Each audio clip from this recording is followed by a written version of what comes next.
Bom dia, meus irmãos. A graça e a paz do nosso Senhor e Salvador Jesus Cristo esteja com todos os irmãos aqui presentes e irmãos conectados também em nossas redes sociais. Vamos abrir a palavra de Deus, dar continuidade em Filipenses, capítulo 1.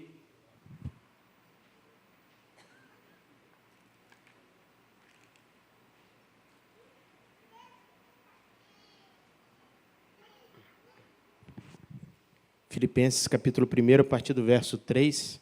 Já peço desculpa aos irmãos que eu estou com uma tosse aqui incômoda, então se eu tossir, perdão.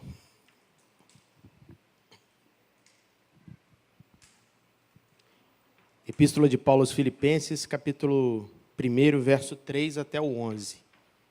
Diz assim a palavra de Deus. Dou graças ao meu Deus por tudo o que recordo de vós, fazendo sempre com alegria súplicas por todos vós em todas as minhas orações, pela vossa cooperação no Evangelho, desde o primeiro dia até agora. Estou plenamente certo de que aquele que começou boa obra em vós há de completá-la até o dia de Cristo Jesus. Aliás, é justo que eu assim pense de todos vós, porque vos trago no coração, seja nas minhas algemas, seja na defesa e confirmação do Evangelho, pois todos sois participantes da graça comigo. Pois minha testemunha é Deus, da saudade que tem de todos vós, na terna misericórdia de Cristo Jesus. E também faço essa oração, que o vosso amor aumente mais e mais em pleno conhecimento e toda percepção, para aprovardes as coisas excelentes e serdes sinceros e inculpáveis para o dia de Cristo, cheios do fruto da justiça, o qual é mediante Jesus Cristo, para a glória e louvor de Deus. Fechar os nossos olhos, vamos orar? Eterno Deus e bondoso Pai, nós te louvamos, nós te bendizemos e pedimos, meu Pai, nos abençoa nessa manhã, na leitura da Tua Palavra, na exposição da Tua Escritura, para que saiamos daqui edificados pelo Senhor, fortalecidos nela e como cada dia mais, servos e servas valorosos para a Tua obra, oramos assim em nome de Jesus.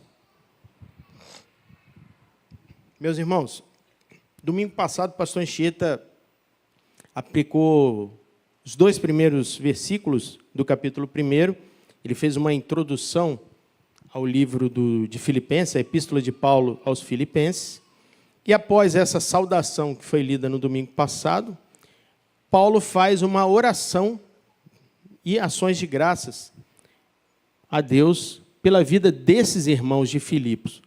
Os irmãos vão ver que a gente está vindo de uma sequência logo depois da carta aos Coríntios, agora Filipenses, mas os irmãos vão observar como era diferente o relacionamento de Paulo com a igreja. O relacionamento, o amor que a igreja tinha com ele em Filipos, a igreja dos Filipenses, é diferente da dos Coríntios. A de Coríntios a gente via muito atrito, muita resistência com o ministério de Paulo, que nós não vamos ver nessa carta. Um relacionamento totalmente diferente. Então, o que nós vamos observar? Só para a gente dar uma pincelada aqui. Tem um escritor chamado Warren Wiersbe, que ele diz que ele sintetiza esse texto que eu li, ele fala que Paulo usa 3 ideias que descrevem a verdadeira comunhão cristã. O que ele vai apresentar aqui? A presença na memória, ou seja, os irmãos na memória de Paulo, com boa lembrança, ele tinha saudade desses irmãos. Também uma presença no seu coração, né? Esse amor, esse cuidado que tinha com a igreja tinha com ele. E também uma presença nas orações. Paulo sempre orando, intercedendo por esses irmãos. Essa carta foi escrita em torno do ano 62 da era cristã, 62 depois do nascimento de Cristo, e foi uma carta que Paulo escreveu já nas cadeias, preso. Mas olha só o amor e o cuidado dele com a igreja, né? A gente vai ver, no final a gente vai concluir pensando nisso, ele preso, abandonado, isolado, mas ele com amor, com carinho, com alegria, escrevendo para esses irmãos. Também vamos ver que essa carta é chamada popularmente de carta da amizade, mas que Paulo não fica repetindo pensamentos gregos e romanos sobre a amizade, mas ele traz uma visão cristã, principalmente a comunhão dos crentes com Cristo, isso sendo uma amizade do homem com Deus, e também de crente com crente, essa comunhão, essa amizade que nós temos como irmãos de igreja.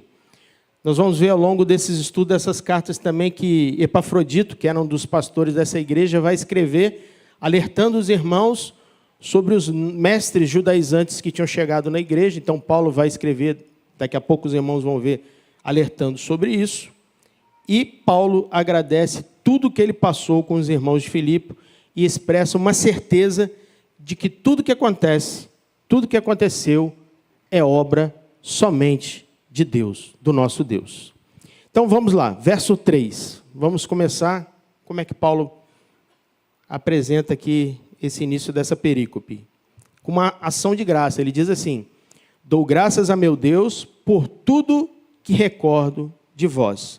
Verso 4. Fazendo sempre com alegria súplicas por todos vós em todas as minhas orações. Então, Paulo, ele se lembra, ele fala, olha, eu dou graças por tudo que me recordo de vós. E Paulo tinha muitas coisas boas para se recordar da sua passagem em Filipos. Vou dar alguns exemplos para os irmãos. Paulo, quando chega em Filipos, isso está, os irmãos podem anotar para depois verificar. Atos capítulo 16, a partir do verso 11.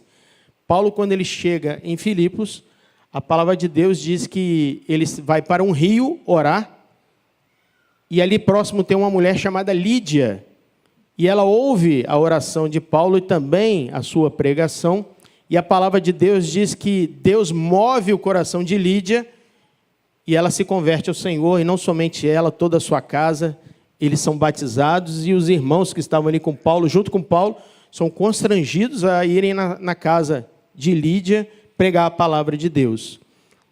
Outra coisa que trazia muita boa recordação para Paulo, Paulo pregando em Filipos também, existia uma jovem que tinha um espírito de adivinhação, e ela durante vários dias ficava perseguindo Paulo, e apontando, esse aí é um servo do Deus vivo, ele está pregando sobre a salvação, e a palavra de Deus diz que isso, depois de muitos dias, irrita Paulo. Paulo repreende aquele espírito de adivinhação, que sai dela, e aquela jovem é liberta daquela possessão demoníaca. Só que isso causa um problema para Paulo, porque os donos daquela jovem ali, que lucravam com ela, perderam o seu lucro, e Paulo vai preso por causa disso. Mas aí acontece um outro fato que traz uma boa recordação para Paulo. Paulo está nas cadeias junto com Silas, e tem aquela famosa passagem do carcereiro de Filipos, que vem o terremoto, as cadeias são abaladas, as correntes são soltas, o carcereiro se desespera quando ele olha aquilo, todas as celas abertas, todo mundo fugiu, ele puxa uma espada querendo se tirar a própria vida, e Paulo grita, não faça isso, estamos todos aqui. E ali a palavra de Deus é pregada, e aquele homem pergunta, o que eu faço para ser salvo? E aí Paulo diz, se você crer, será salvo você, crer em Jesus, será salvo você e toda a sua família. E ali ocorreu a conversão do carcereiro e de toda a sua família. Tudo isso em Filipos, os irmãos podem ver em Atos, capítulo 16. Então, Paulo tinha muitas boas recordações. Não só isso, não só esses fatos que eu citei para os irmãos, mas também a igreja que, após essas conversões, começou a crescer, começou a surgir, começou a propagar, e o nome do Senhor foi glorificado. Então, meus irmãos, outra característica importante da vida cristã. Então, Paulo agradece por tudo o que ele recordava, e isso é uma característica de nós cristãos. É a gratidão, é a marca de uma vida verdadeiramente cristã. A palavra do Senhor diz que temos que dar graças ao Senhor por tudo. Em tudo, dai graças ao Senhor. Então, essa é a verdadeira marca de um cristão. Paulo também demonstra que orar pelos irmãos deve ser feito com um coração cheio de alegria e grato. Isso reflete a comunhão que temos uns com os outros, como membros do corpo de Cristo. Devemos cultivar o hábito de interceder pelos outros, reconhecendo o impacto positivo que isso tem na nossa caminhada de fé. Então, como é importante sempre orarmos uns pelos outros, lembrar que temos irmãos necessitados. Se você esquecer, eu não tenho motivo para orar, só pegar a folhinha aqui do boletim dominical, tem motivo, né, para a semana toda, para a gente orar por várias necessidades da igreja e dos irmãos. Verso número 5, acompanhem comigo, por gentileza. Paulo continua a sua fala dizendo, suas ações de graça, seus agradecimentos a Deus. Verso 5, pela vossa cooperação no Evangelho, desde o primeiro dia até agora. Uma curiosidade da igreja de Filipos, Paulo agradece, né, dá graças pela propagação do Evangelho desde o primeiro dia. Interessante que essa igreja era a única igreja que estava mantendo, sustentando financeiramente Paulo nas suas cadeias, nas suas prisões. Era a única. Quando ele estava em Corinto, ele não teve esse socorro, ele teve que fazer tendas para sobreviver, os irmãos lembram? Ele teve que trabalhar junto com os irmãos, fazendo tendas. Mas Filipe, não, a igreja de Filipe, dos filipenses, sustentava Paulo, enviava recursos para ele. Mantinha esse apoio financeiro para a contribuição da propagação da pregação do Evangelho. Vamos ver isso, assim, já vou dar uma adiantada, meus irmãos quiserem conferir. Na própria carta aos Filipenses, no capítulo 4, verso 14, ele diz assim, todavia fizeste bem, associando-vos na minha tribulação. E sabei também vós, ó Filipenses, que no início do Evangelho, quando parti da Macedônia, nenhuma igreja se associou comigo, no tocante a dar e receber, senão unicamente vós outros, porque até para Tessalônica mandaste não somente uma vez, mas duas, o bastante para as minhas necessidades. Então, essa igreja o ajudava constantemente. Então, ele agradece esse auxílio, esse sustento financeiro, esse apoio para as viagens e para a evangelização. Verso 6, eu vou abrir um parêntese agora, porque nós vamos falar sobre um assunto muito importante que chama perseverança dos santos. Tá? Eu vou expor o versículo, mas vou abordar esse assunto, que é uma doutrina da teologia reformada que é importantíssimo para que nós possamos entender. Verso 6, olha o que Paulo diz. Estou plenamente certo que aquele que começou a boa obra em vós há de completá-la até o dia de Cristo Jesus.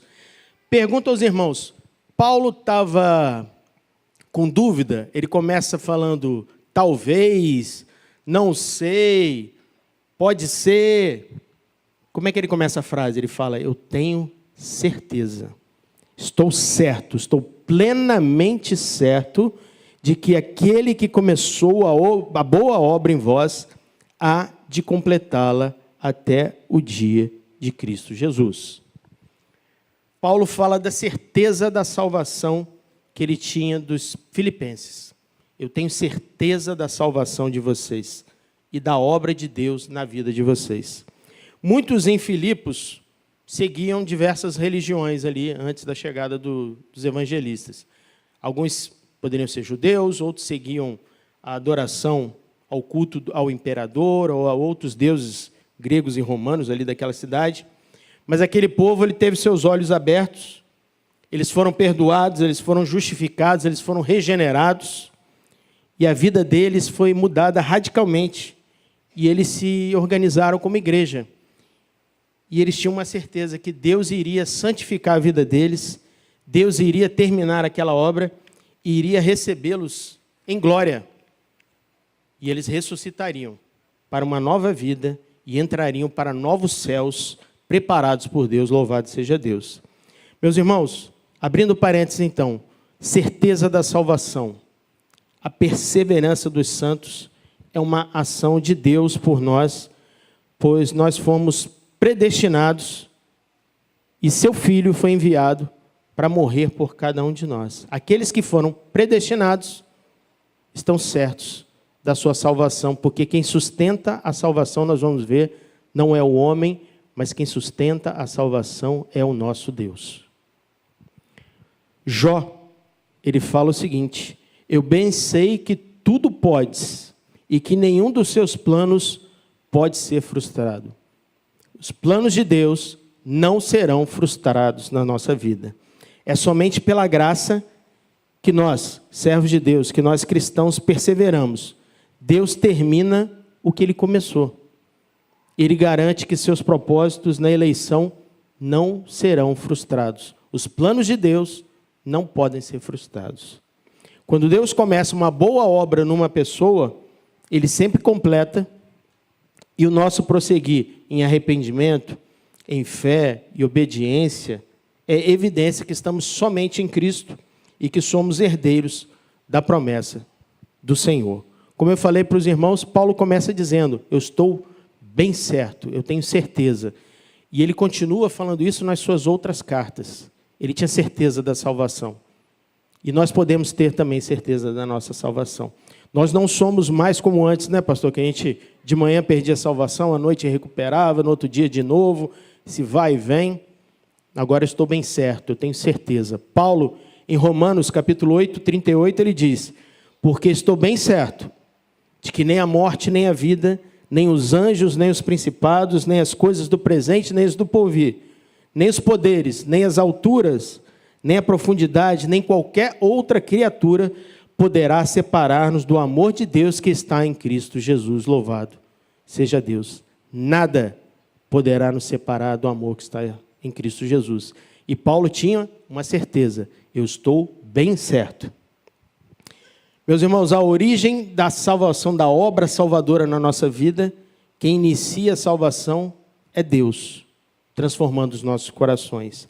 A continuidade da obra salvadora nas nossas vidas também é Deus, é Ele que nos sustenta. É a perseverança, que é fruto da graça de Deus, da graça divina, e não do esforço humano. Não é pelo nosso esforço, não. É pela graça de Deus.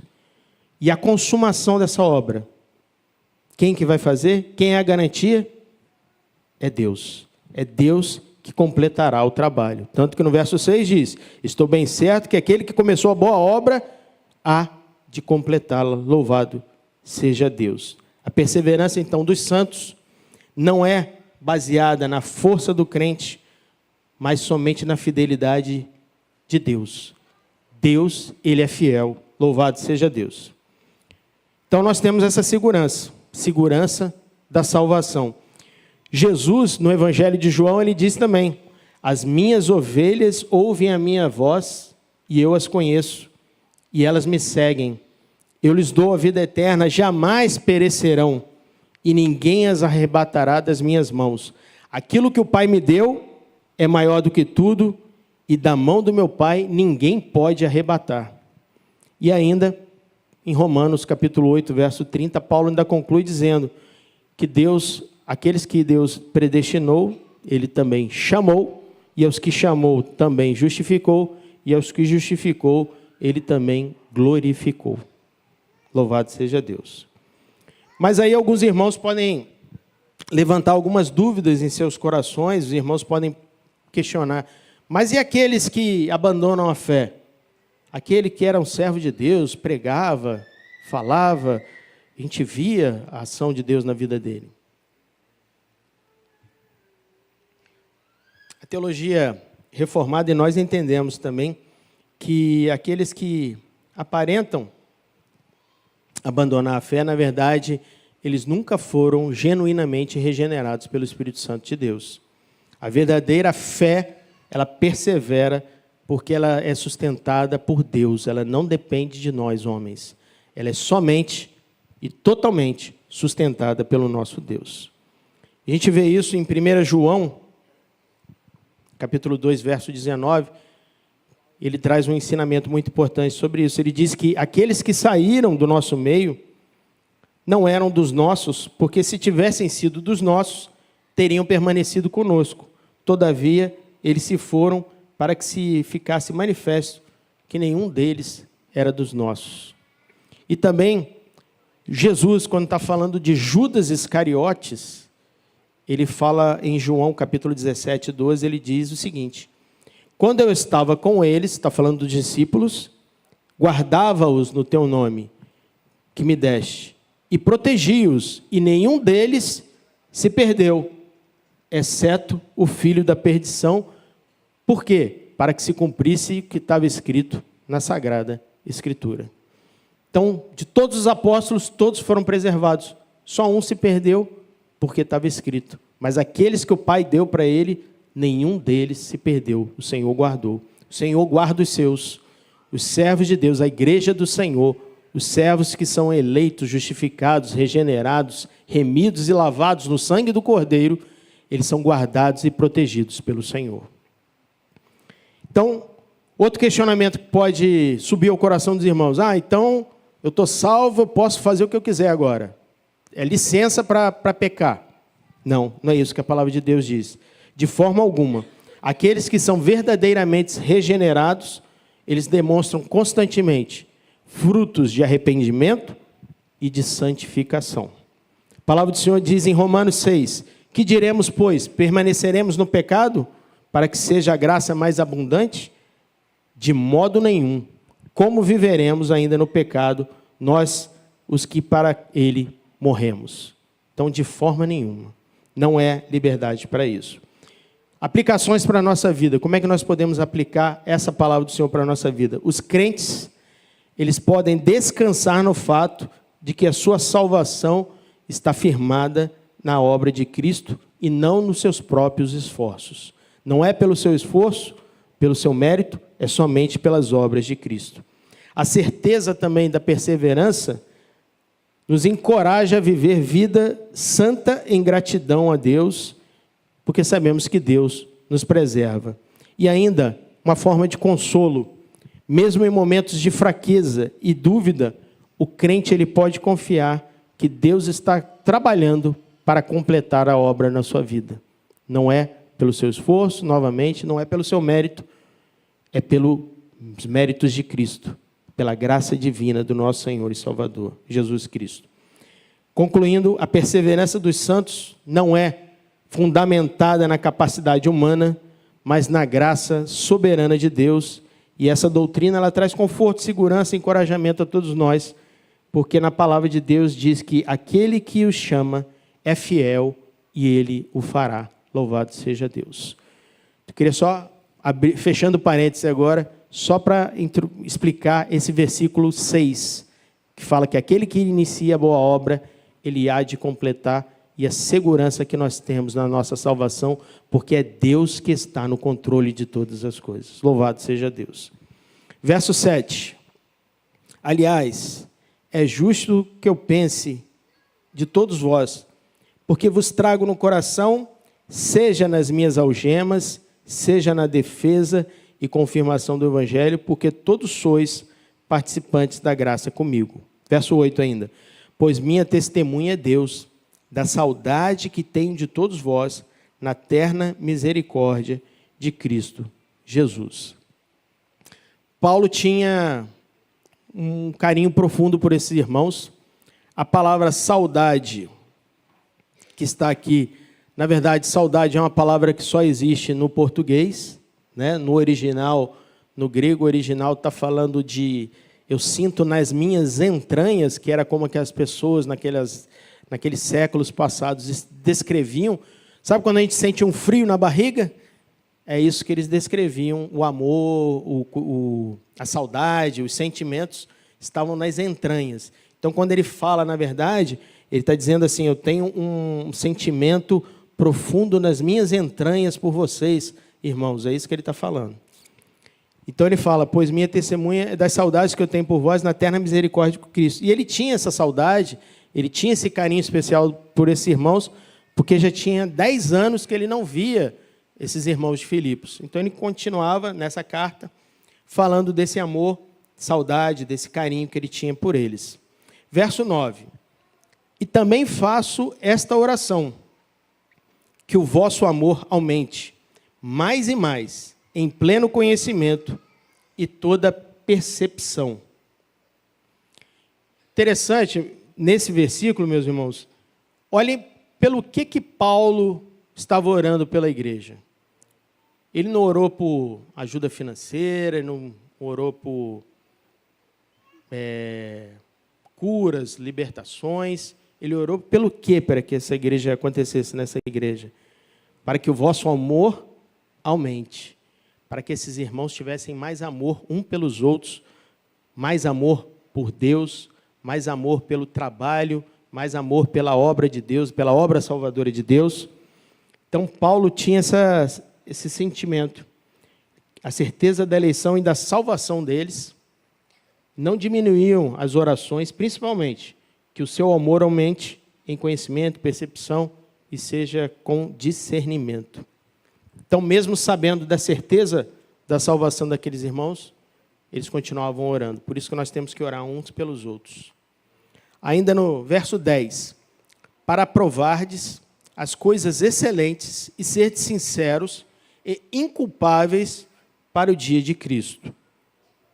Já nesse verso 10, mesmo crendo na soberania completa de Deus, nós vemos que Paulo está falando que a soberania de Deus, existe a soberania de Deus, existe a responsabilidade humana, que eu não vou abordar hoje, que é outro assunto grande para a gente abordar. Já falei sobre perseverança dos santos.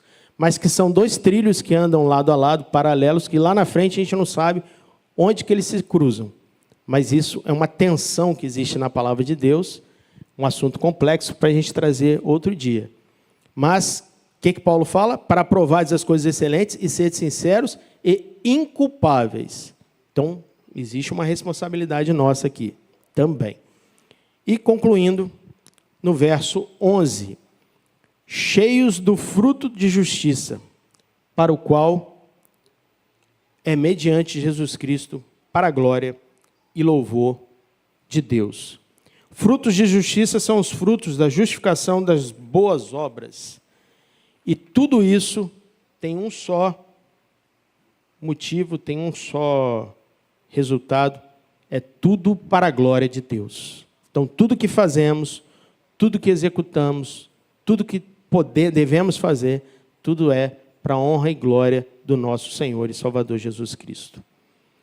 Meus irmãos, só para a gente concluir, Paulo estava em cadeias, preso, abandonado, isolado, mas não estava amargurado. Paulo poderia estar resmungando, mas ele estava intercedendo, ele estava orando, ele suplicava a Deus por esses irmãos.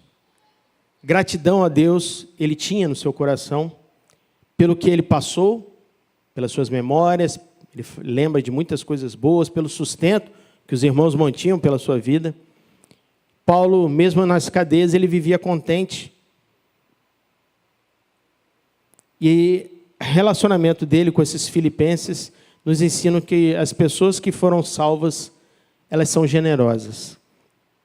Nós vimos como a igreja de Filipos foi generosa, não somente a Paulo, mas a muitos irmãos que estavam ao redor ali. O que nós podemos aplicar para a nossa vida? E eu quero que os irmãos guardem no coração e levem para desse ensino da palavra de Deus no dia de hoje. Seja sempre grato a Deus pelos seus irmãos, pela sua vida, pelos seus irmãos em Cristo, pela igreja que você está. Expresse sempre gratidão a Deus pelas pessoas que estão ao seu lado, que caminham, que estão no seu dia a dia, que Deus apresenta, coloca diante de você.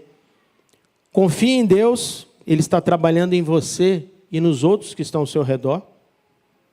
Não desista nunca das pessoas, nem de você mesmo. Deus não desistiu de você. E Deus ele é fiel para completar a sua obra, louvado seja Deus. Ore pelo crescimento da igreja, ore pelos seus irmãos, no amor e na sinceridade, e faça da oração um hábito diário, intercedendo sempre pelos irmãos, pela sua família, claro, pela igreja, e que Deus possa guardar essa palavra no seu coração, que você saia edificado daqui, certo também da sua salvação, que aquele que começou a boa obra, ele vai concluí-la, louvado seja Deus. Amém? Vamos estar de pé? Eterno Deus e bondoso Pai, nós te louvamos, meu Pai, nós te bendizemos, agradecemos ao Senhor, porque mesmo sendo falhos e pecadores que somos, imperfeitos, não merecedores, meu Pai, de nada. O nosso único merecimento era a morte e a morte de cruz, meu Pai. Mas nós te louvamos pelo teu infinito amor, porque o Senhor enviou o seu único Filho. E pelo seu infinito amor por cada um de nós, derramou o seu sangue ali na cruz do Calvário, que nos abriu um novo e vivo caminho. E nós temos agora a certeza da salvação em Cristo Jesus, nunca pelos nossos méritos, nunca porque nós podemos, porque nós fazemos, mas tudo pelos méritos e da obra salvadora de Jesus Cristo. Nós te louvamos assim, nós te bendizemos e pedimos que saímos daqui fortalecidos e cada dia mais certos da nossa salvação e também prontos para pregar o Evangelho a toda criatura necessitada que aí está. Nos abençoa assim, nós oramos, em nome de Jesus. Amém.